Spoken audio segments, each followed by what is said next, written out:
কৈশোরে পা রাখার আগেই দেশ ছাড়তে হয়েছিল জাইমা রহমানকে। বয়স তখন মাত্র ১৩। বাবা মায়ের সঙ্গে লন্ডনে নির্বাসিত জীবন শুরু হয় সাবেক প্রধানমন্ত্রী বেগম খালেদা জিয়ার নাতনি ও বিএনপির ভারপ্রাপ্ত চেয়ারম্যান তারেক রহমানের একমাত্র কন্যা জাইমা রহমানের। তবে দেশ ছাড়ার আগ পর্যন্ত তার শৈশবের পুরো অধ্যায়টাই কেটেছে বাংলাদেশে, ঢাকার স্কুল, বন্ধু, খেলাধুলা আর পারিবারিক আবহে।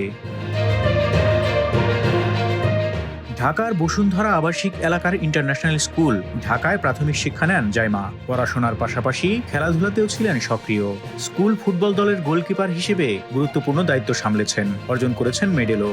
সেই মেডেল হাতে একদিন সরাসরি দাদির অফিসে হাজির হয়েছিলেন তিনি, যখন দাদি বেগম খালেদা জিয়া ছিলেন বাংলাদেশের প্রধানমন্ত্রী। সম্প্রতি বাংলাদেশে ফেরাকে সামনে রেখে সামাজিক যোগাযোগ মাধ্যমে দেয়া এক স্ট্যাটাসে সেই স্মৃতি ফিরিয়ে এনেছেন জাইমা। তিনি লিখেছেন, মাত্র ১১ বছর বয়সে স্কুল ফুটবল টুর্নামেন্ট জয়ের পর কিভাবে মায়ের হাত ধরে দাদির অফিসে গিয়েছিলেন নিজের বিজয়ের গল্প শোনাতে।